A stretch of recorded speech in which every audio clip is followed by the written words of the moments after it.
శ్రీ మాఘ పురాణము 26వ అధ్యాయము మాఘమాసము పుణ్యతీర్థ స్నానము. వశిష్ఠ మహర్షి దిలీప మహారాజుకి మాఘమాస విశిష్టతను అనేక పుణ్యపురుషుల వృత్తాంతాలను వినిపించగా విని ఆ మహారాజు ఇలా పలికాడు. గురువర్యా, మీ వల్ల అనేక పుణ్యకథలు విని చరితార్థుణ్ణి అయ్యాను. నాకు మరొక సందేహం ఉంది. అది కూడా తీర్చినట్లయితే చాలా సంతోషిస్తాను. మాఘమాసంలో ఏ పుణ్యతీర్థాలు సేవిస్తే విశేష ఫలితం కలుగుతుందో నాకు చెప్పండి అని అడిగాడు మహారాజు. అప్పుడు వశిష్ఠుడు ఇలా చెప్పడం ప్రారంభించాడు. రాజేంద్ర, మాఘమాసంలో ప్రాతకాల స్నానానికి పుణ్యతీర్థాలే మంచివి. పుణ్యతీర్థాలు లేకపోతే ఆఖరికి చెరువులో స్నానం చేసినా మంచిదే. అవి అందుబాటులో లేకపోతే నూతి నీళ్లతో అయినా స్నానం చేయాలి. కానీ పుణ్యతీర్థాలు అందుబాటులో లేవు కనుక స్నానమే చేయను అనడం అవివేకం అవుతుంది. మాఘమాసంలో ప్రయాగలో త్రివేణి సంగమంలో స్నానం చేయడం అత్యుత్తమైన కార్యం. అక్కడ గంగా, యమున, సరస్వతి పుణ్యనదులు మూడూ కలిసే చోటు. అటువంటి పుణ్యతీర్థం భూమండలంలో ఇంకెక్కడా లేదు. భారతదేశంలో నదులన్నిటిలో మొట్టమొదట చెప్పదగిన పవిత్ర నది గంగానది. అది సముద్రంలో కలిసే చోట స్నానం చేయడం కూడా చాలా విశేషమని పెద్దలు చెబుతారు. సముద్రం మీద దక్షిణ దిక్కున రాముడు కట్టిన సేతువును చూసినా, గంగాసాగర సంగమం జరిగే చోట స్నానం చేసినా బ్రహ్మహత్యా దోషమే పరిహారమవుతుంది. ఇక చిన్న చిన్న పాపాల మాట చెప్పేదేముంది? అటువంటి సేతువు దగ్గర గంగాసాగర సంగమం జరిగే ప్రదేశంలోనూ మాఘస్నానం చేస్తే కూడా విశేషమైన ఫలం కలుగుతుంది. అంతేకాక మాఘమాసంలో ఇలా స్నానాలు చేస్తూ ప్రసిద్ధమైన శైవ క్షేత్రాలను, వైష్ణవ క్షేత్రాలను దర్శిస్తే కూడా అనంతమైన పుణ్యం వస్తుంది. కాశీలో మణికర్ణికా ఘట్టంలో స్నానం చేస్తే పునర్జన్మ ఎత్తే బాధ తప్పుతుందని స్కాంద పురాణం చెబుతుంది. ఇంకా నాసికా త్రయంబకం అనే ఒక ప్రసిద్ధమైన క్షేత్రం పడమటి కనుమల్లో ఉంది. అదే గోదావరి నది పుట్టిన చోటు. గౌతమ మహర్షి తన మీద పడిన గోహత్యా దోషాన్ని నివారించుకోవడానికై మహా తపస్సు చేసి శివుడి అనుగ్రహం వల్ల ఆయన జటాజూటంలోని గంగను తెచ్చి గోవు మరణించిన ప్రదేశం మీదుగా ప్రవహింపచేశాడు. అందుచేత అక్కడ నాసికలో గోదావరి స్నానం పరమ పుణ్యప్రదమైనది. అంతేకాదు, గౌతముని ఆశ్రమం ఉండే గోపాద క్షేత్రం పశ్చిమ గోదావరి జిల్లాలో ఉన్న కొవ్వూరు పట్టణంలో స్నానం చేస్తే కూడా అంత పుణ్యం లభిస్తుంది. ఇంకా నర్మదా నదీ తీరంలో తపస్సు చేయడం మంచిది.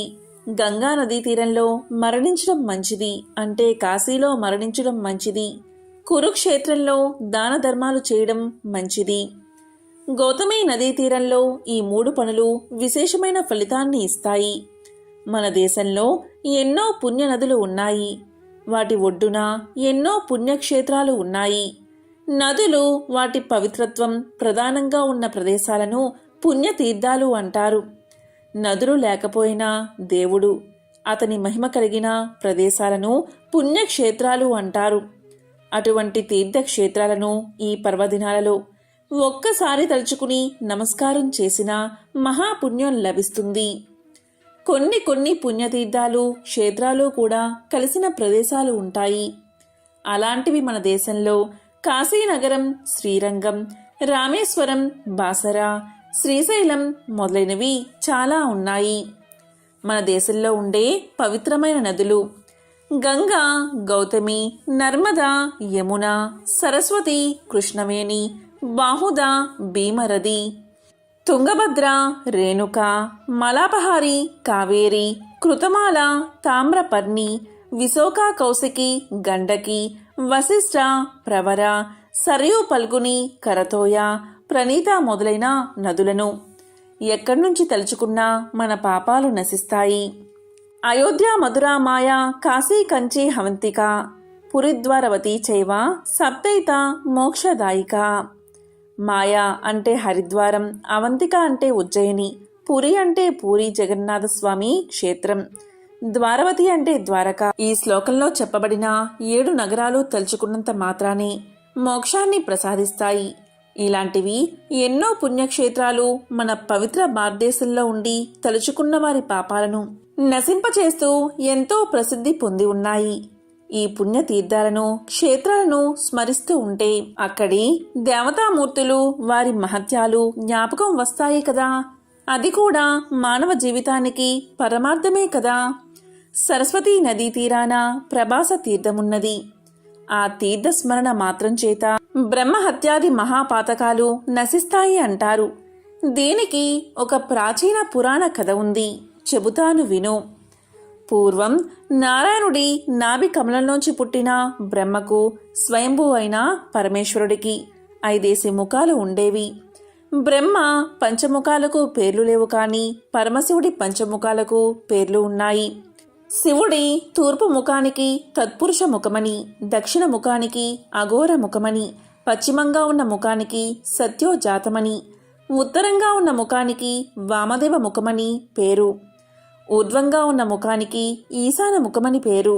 ఈ బ్రహ్మ శంకరులకు ఒకనాడు నేను గొప్పవాడిని అంటే నేనే గొప్పవాణ్ణి అనే తగులాట వచ్చింది. నాకు 5 శిరస్సులు ఉన్నాయి చూసావా అన్నాడు బ్రహ్మ.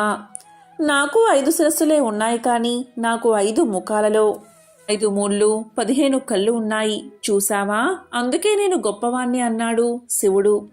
వారిద్దరి తగవు క్రమంగా పెరిగి పెద్దదై యుద్ధానికి దారితీసింది. వారిద్దరికీ పెద్ద యుద్ధమే జరిగింది. ఆ మహాయుద్ధంలో శివుడు రుద్రాకారంతో విజృంభించి ఊర్ధ్వంగా ఉన్న బ్రహ్మగారి 5వ శిరస్సును ఖండించేశాడు. శివుడికి బ్రహ్మహత్యా దోషం సంక్రమించింది. నరికిన బ్రహ్మదేవుని తల శివుని చేతికి అంటుకుపోయింది. బ్రహ్మదేవుడు, నా శిరస్సును తెగ నరికావు కనుక నువ్వీనాటి నుంచి బిచ్చమెత్తుకుంటూ నా తల పుర్రెని కపాలాన్ని భిక్ష పాత్రగా ఉపయోగించుకుంటూ తిరగమని శపించాడు. అప్పట్నుంచి శివుడు ఆది భిక్షుకు అయ్యాడు. ఈశ్వరుడు చాలా అందమైన రూపం కలవాడు.